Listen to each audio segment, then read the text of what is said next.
8 de la mañana con 38 minutos, 8 con 38 minutos. Saludamos con la concejala del Distrito Metropolitano de Quito, Luz Helena Coloma, que nos acompaña vía telemática. ¿Cómo está, concejala? Buenos días.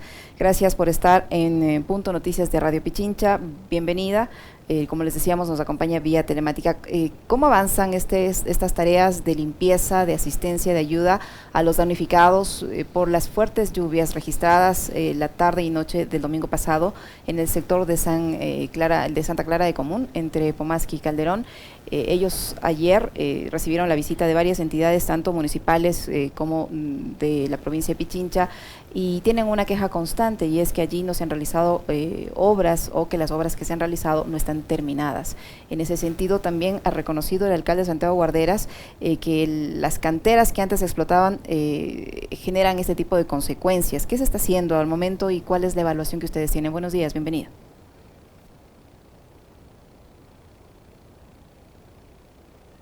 Encienda su micrófono, concejala, por favor.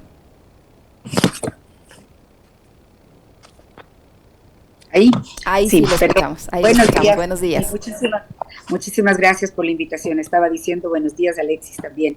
¿Qué se está haciendo? Atender la emergencia. Creo que se lo ha hecho con celeridad, tanto el Consejo Provincial, el GAD de la provincia, como el GAD de la ciudad. El municipio de Quito han desplegado inmediatamente sus brigadas de emergencia. En el caso de las viviendas afectadas, la relocalización o los trámites para eso y el apoyo para, como digo, hacer la limpieza de escombros. Sin embargo, yo creo que aquí hay dos problemas que hay que mirarlos a largo plazo y que hay que mirarlos, digamos, por sus consecuencias a largo plazo y que son problemas que están en muchas partes de la ciudad. En este caso, la erosión por la explotación indiscriminada de canteras, que sin duda es un tema preocupante, porque vemos ahora las consecuencias, estas piedras de monumental tamaño que rodaron justamente por, no sé, una hora de lluvia intensa, nos hablan de que el ambiente ahí, la condición del suelo está muy deteriorada y puede traer riesgos a futuro.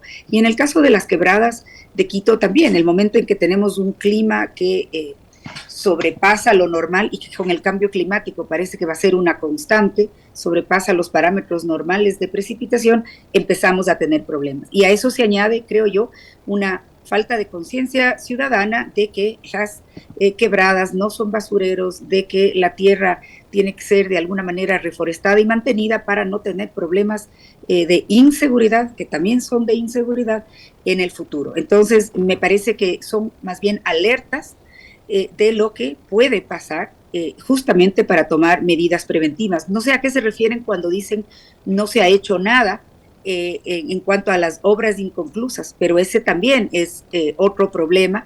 Por ejemplo, el proyecto Laderas de Pichincha, que se inauguró hace 20 y tantos años, requería un mantenimiento permanente de estos reservorios, lo cual no se había dado en los últimos 2 años, y eso también agravó la situación de lo ocurrido en La Gasca, que fue un fenómeno natural por exceso de lluvias, pero probablemente pudo haber sido amainado con un mantenimiento adecuado. ¿Cómo está, concejal? Qué gusto saludarle, buenos días. A ver, yo tengo dos inquietudes. La primera, si nos puede hacer una evaluación de, digamos, desde el punto de vista humano, más allá del tema, obviamente, de las quebradas, las laderas, etcétera. ¿Qué ha pasado con los ciudadanos de los barrios, de las comunas que han sido afectadas, por un lado? Y por otro, desde mi total ignorancia le planteo esta pregunta. Al ser esta una zona muy seca de Quito, casi desértica, el otro día conversábamos con Paco Salazar, que conoce bastante bien la ciudad, y él se refería justamente a esta zona antes de que ocurran todos estos eventos. Es una zona súper seca, ¿no? Casi desértica. ¿Qué tan importante podría ser, o si se podría dar ahí, un proyecto de reforestación en los alrededores, en las montañas que están en los alrededores del Catequillá, por ejemplo? Ajá, Catequilla es además un lugar emblemático lindísimo, de la ciudad. que ha sido de alguna manera olvidado. No estoy segura las competencias sobre eso, si es que son todas municipales, si es que se las comparte con el GAT, pero debería ser un lugar no solamente turístico, sino un lugar emblemático. Es ahí donde está la latitud 000 exactamente, detectada exactamente por nuestros ancestros mucho antes de que lleguen los geodésicos, que erraron un poco el cálculo además, y con una enorme media luna de piedra en su arriba, ¿no? En su cumbre, en su pequeña cumbre. Entonces, yo no sé, y creo que ese tipo de análisis hay que hacerlo con rigurosidad, porque claro, uno puede decir eso es muy seco, ergo no se puede reforestar, pero probablemente sí se puede reforestar con tecnología adecuada de riego o con modalidades de especies adecuadas, etcétera, etcétera. Y eso hay que verlo. Digamos, creo que tenemos que superar la reflexión del no se puede o es cantera, siempre fue cantera, y hay que, yo diría, tener un plan de manejo mucho más acotado en esos lugares, porque ya no son solamente canteras en espacios abandonados, son lugares donde habitan personas, y como usted decía, el tema humano es el que nos debe preocupar por sobre todo, en qué condiciones vive la gente en verano llena de polvo y en invierno llena de aluviones o rocas que se desprenden. Entonces, ¿cómo hacer ese entorno más adecuado para la urbanización de la ciudad que se va hacia allá? Y no tengo la respuesta de si se puede sembrar o no se puede, o qué especie se puede. Yo, si en Israel se han convertido desiertos en zonas de cultivo, estoy segura que se tiene que poder hacer algo. Lo importante es, como digo, acotar los espacios también con una mirada técnica donde se puede explotar. Finalmente es piedra que la usa la propia ciudad, ¿no es cierto? La industria de la construcción, etcétera, etcétera.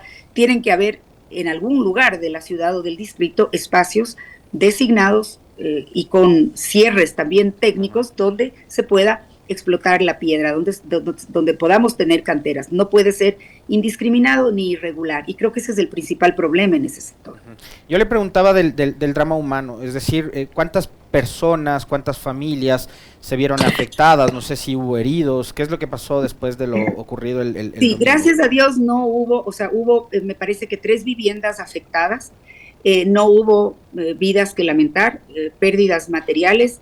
La Secretaría de Seguridad y la Dirección de Riesgos de la misma actuaron con celeridad. Hay protocolos de relocalización mientras se pueden arreglar los daños y están sobre eso. O sea, gracias a Dios no fue una tragedia, que pudo haber sido cuando hay estos fenómenos de la naturaleza. Si una roca enorme se desprende y termina en una casa, podemos tener una tragedia, y creo que todos tenemos que vivir con mayor conciencia de que los riesgos naturales son parte del concepto de seguridad en la ciudad.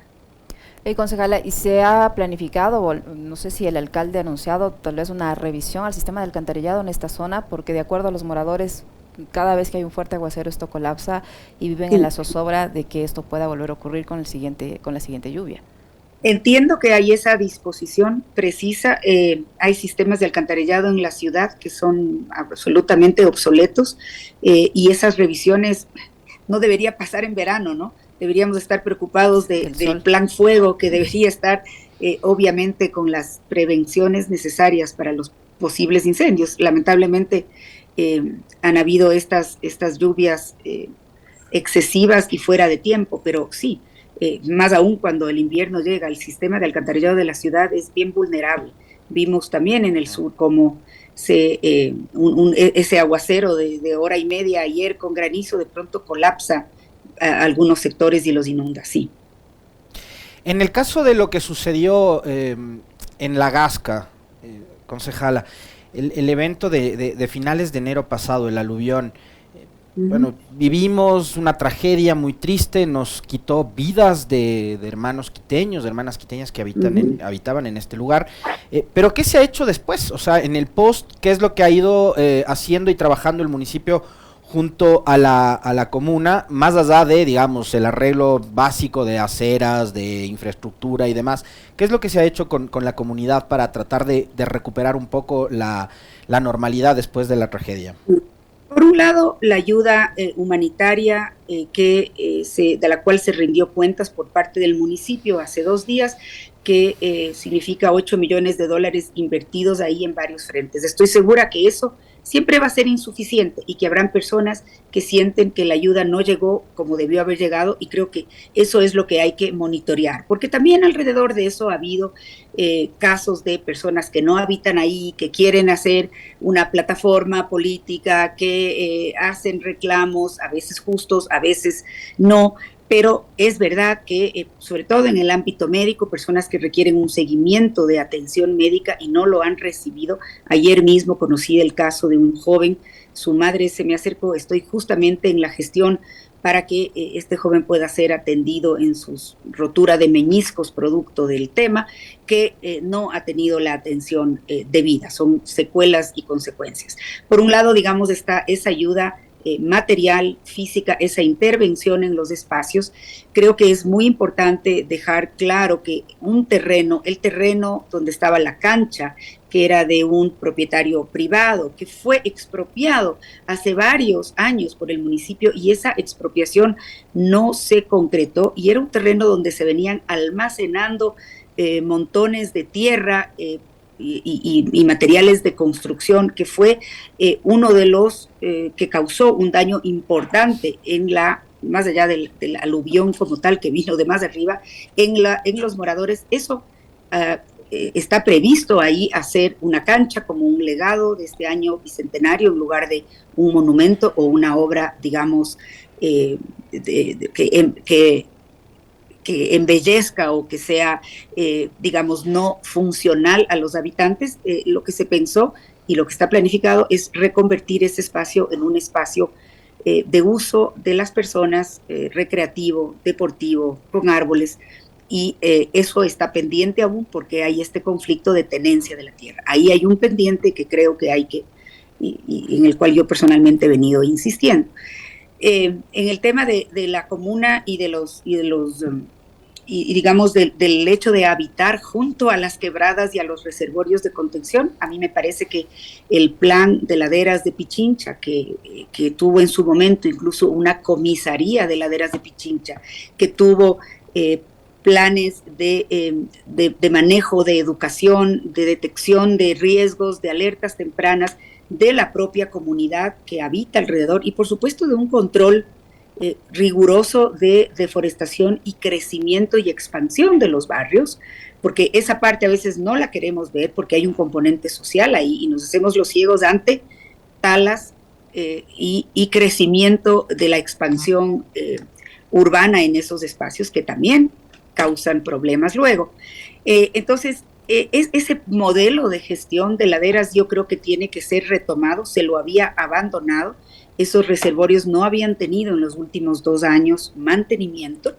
Ese mantenimiento se ha puesto ya al día. Hace poco leía el trabajo gigante de romper estas rocas monumentales que cayeron y que afectaron los colectores para poder extraerlos. El trabajo en ese sentido ha continuado. Yo creo que no podemos descuidar la relación de los habitantes de laderas, del Pichincha, de todo tipo de forma de habitar ahí, y tenemos que tener un control permanente por parte de la EMAP y su unidad de quebradas en cuanto a reservorios y cómo estamos manejando las quebradas, pero también desde la ciudadanía, que a veces utiliza esas quebradas como basureros, y eso nos causa un problema sin duda. Concejala Coloma, en otro tema, conforme pasan los días se van conociendo más nombres de los posibles o de los candidatos a la alcaldía de Quito. En el último que sabemos es ya la confirmación de que el empresario Patricio Alarcón será candidato a la alcaldía de Quito por el Partido Social Cristiano, y en este ámbito se había también escuchado su nombre como eventual candidata a la alcaldía de Quito. ¿Está ya confirmado? ¿Usted va a participar, va a correr por la alcaldía de la ciudad? Y en caso de ser afirmativa, su respuesta, ¿con qué organización política lo va a hacer? Si es que las primarias del movimiento Creo definen mi precandidatura, yo la aceptaré y constituiremos una alianza con otros movimientos para justamente ir entre varios. Lamentablemente esta alianza no pudo ser más amplia. A la hora de la verdad, las intenciones de juntarse, yo digo en las tendencias diversas, si es que podemos hablar de tendencias ideológicas, porque hemos visto cosas que sorprenden, pero en todo caso ya no se pudieron ser. Y yo debo decir aquí una cosa con toda sinceridad. Yo personalmente he dedicado varios años de mi vida a servir a la ciudad, 20 siquiera, y a la hora de pensar en alianzas o en quién declina, me parece curioso que siempre desde, sobre todo quienes han estado en la política previamente, no necesariamente en la política local, en la política nacional, el concepto es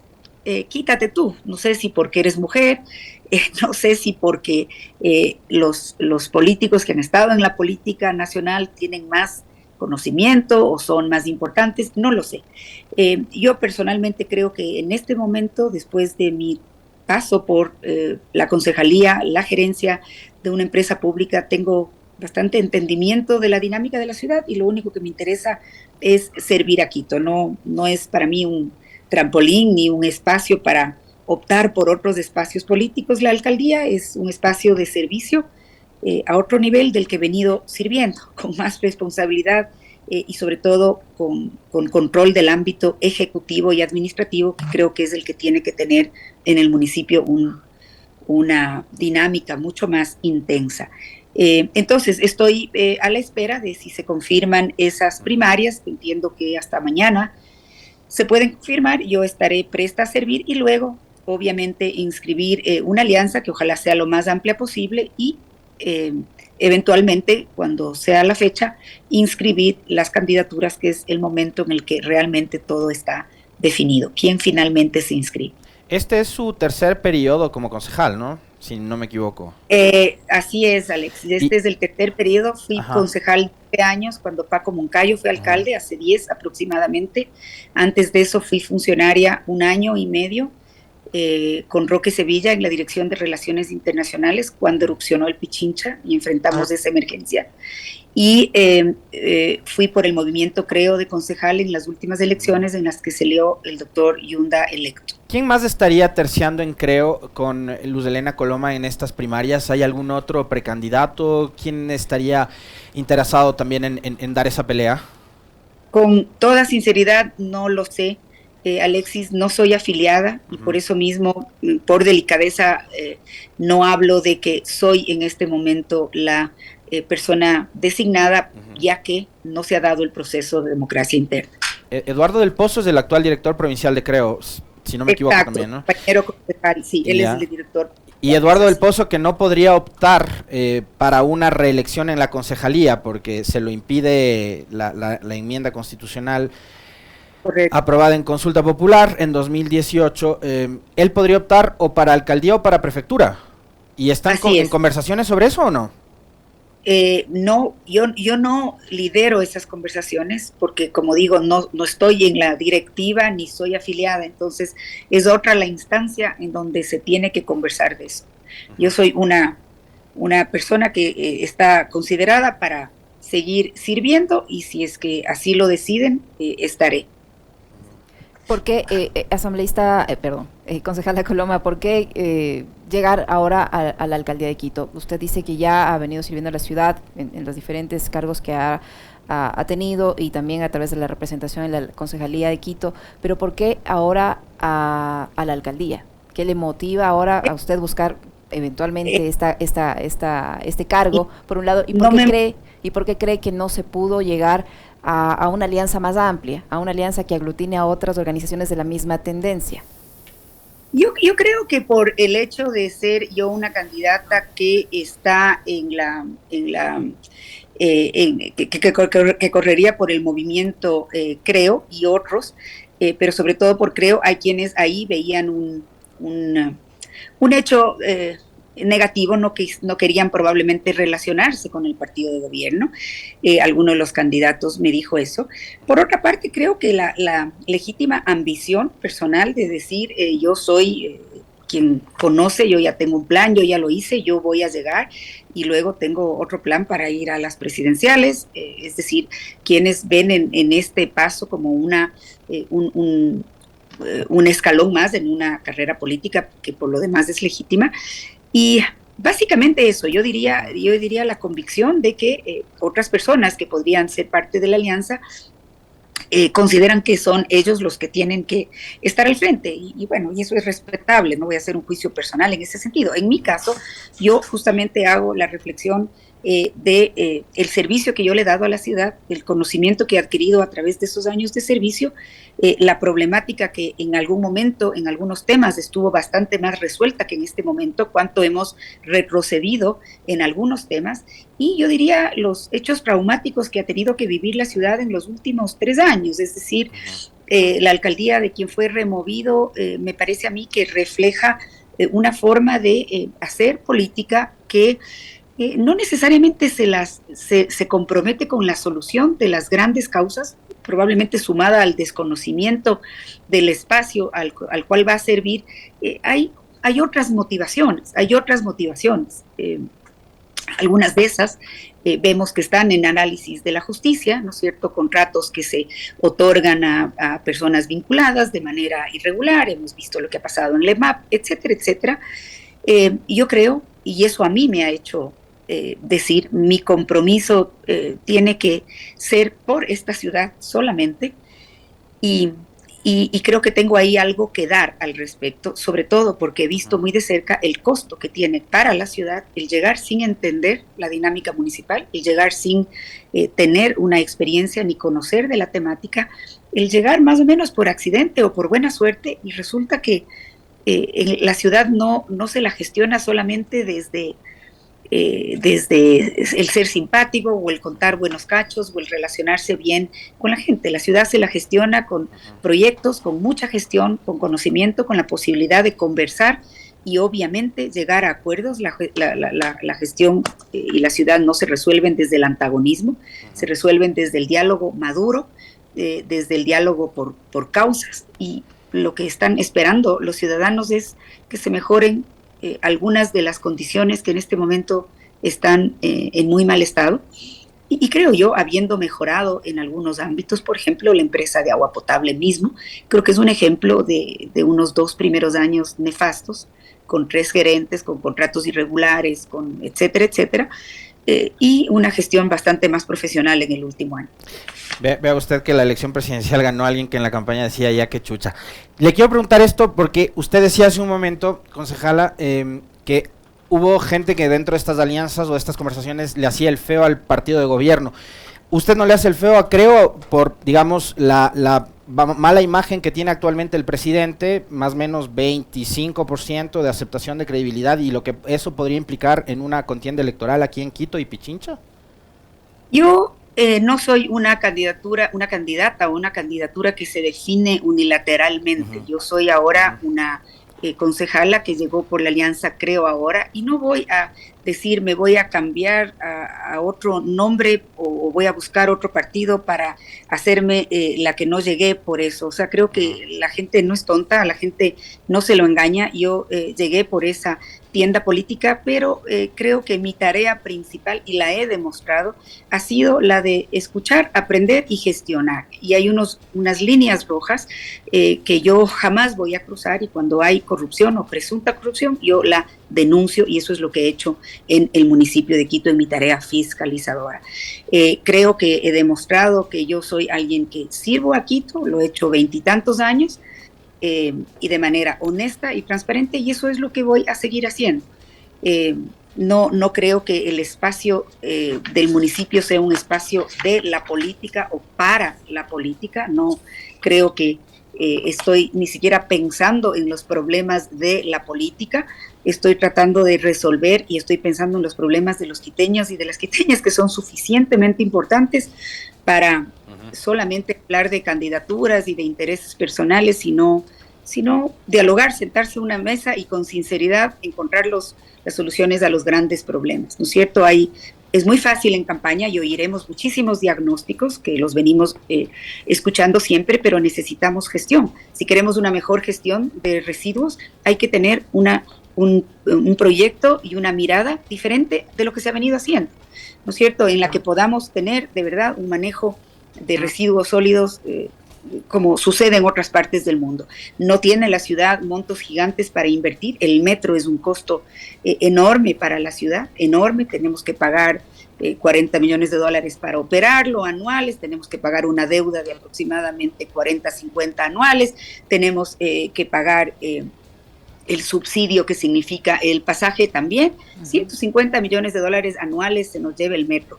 Y en este momento no estamos en nuestro techo como municipio para endeudarnos. Entonces hay que mirar formas nuevas, transparentes, correctas de gestionar los grandes problemas. ¿Cómo vamos a hacer el proyecto Vindobona finalmente, que es el único mecanismo que tenemos para tratar las aguas hervidas, limpiar quebradas, garantizar la ciudad de los que viven cerca a la quebrada, generar energía eléctrica además? Ese es un proyecto de $1.000 millones.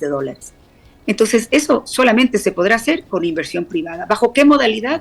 Con transparencia, una alianza público-privada, lo que fuere, pero esas miradas diferentes a los problemas concretos son los que tenemos que tener. Muchísimas gracias, concejala, por haber conversado con nosotros, por su tiempo. Muy amable. Muy gentil. Gracias. Un abrazo. Gracias. Un abrazo, Alexis, y muchas gracias también